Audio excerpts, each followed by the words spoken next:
mengungkap aksi perampokan kantor cabang pembantu Bank BJB di Jalan Fatmawati, Cilandak, Jakarta Selatan pada Selasa 5 April 2022. Percobaan perampokan itu sekitar jam 3 sore, namun aksi tersebut berhasil digagalkan Satpam Bank. Simak video selanjutnya. Rekan-rekan sekalian, jadi pada siang hari ini kita akan merilis adanya sebuah peristiwa percobaan perampokan di sebuah bank pembangunan daerah yang ada di daerah Jalan Fatmawati, Jakarta Selatan. Jadi kejadian ini terjadi kemarin pada hari Rabu, hari Selasa, ya, tanggal 5, sekira pukul 14.30. Di TKP tersebut awalnya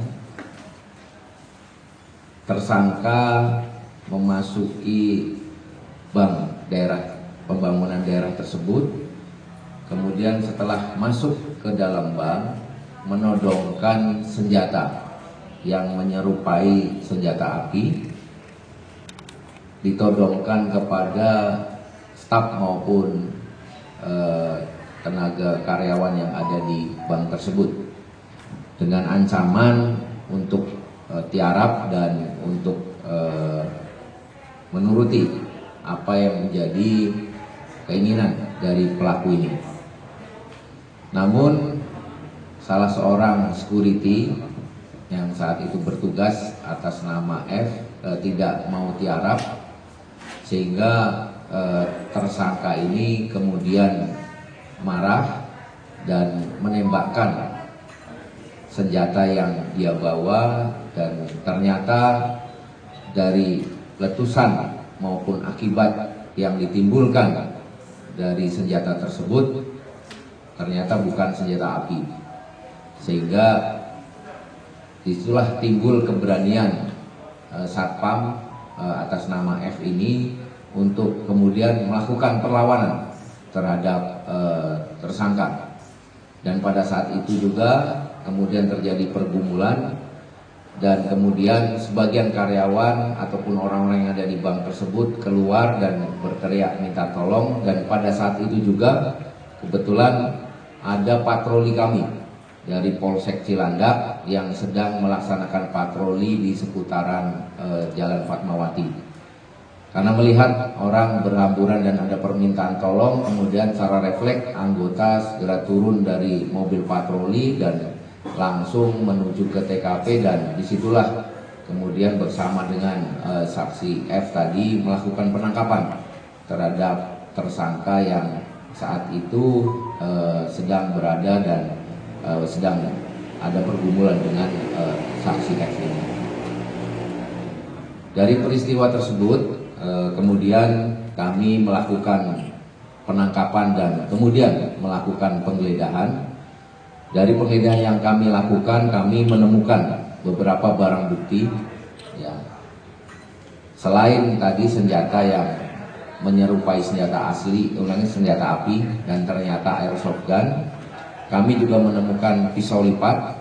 Kemudian kami juga menemukan petasan asap, ya, dan juga ada tali tis, kemudian juga ada alat kejut yang memang semua dibawa oleh pelaku di dalam tas yang dibawa oleh yang bersangkutan.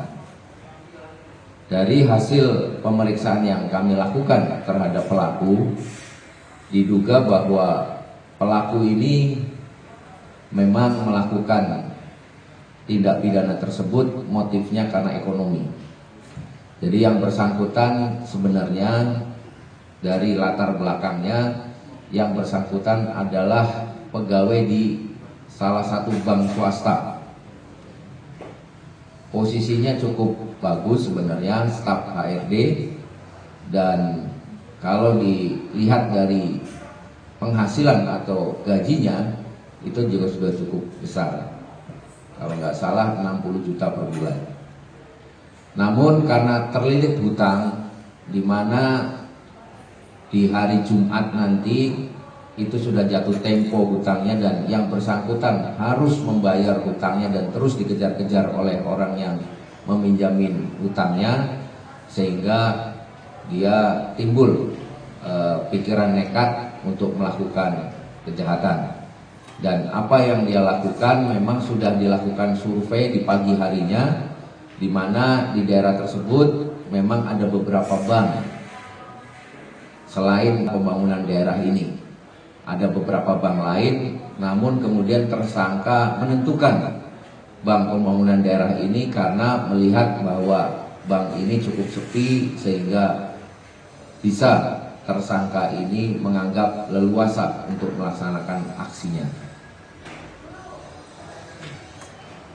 Kemudian pada saat melakukan peristiwa tersebut, tersangka sendirian, namun dengan peralatan yang sudah dibawa ini memang tersangka ini sudah mempersiapkan diri. Manakala nanti terjadi sesuatu, ini sudah kita coba tanyakan, apa alat TIS ini disiapkan untuk apa? Ya, untuk mengikat sandera. Kemudian ada semacam bom asap, ya, petasan asap, dan alat kejut untuk apa? Ya, untuk melarikan diri. Jadi nanti kalau terjepit dia akan menggunakan ini. Dan ini sekali lagi dipengaruhi oleh film yang dia tonton. Jadi ini menjadi perhatian dan keprihatinan kita bersama, bahwa karena mungkin selama ini pandemi, dia banyak work from home, kemudian kegiatannya banyak menonton TV, dia mempraktekkan ini. Padahal ini salah dan ini tidak dibenarkan, dan mungkin jangan menjadi contoh buat yang lain untuk ditiru. Jadi kami mengingatkan pada masyarakat untuk tidak mencontoh ya perbuatan-perbuatan yang mungkin dilihat di film dan sebagainya. Ini kehidupan nyata yang memang harus kita hadapi secara real juga.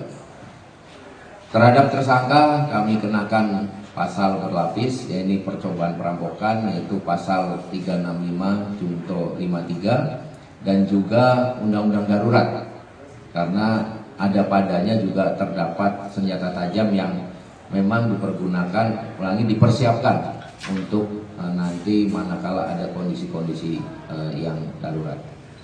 Demikian yang bisa saya sampaikan untuk identitas tersangka atas nama BS, kemudian umur 43 tahun.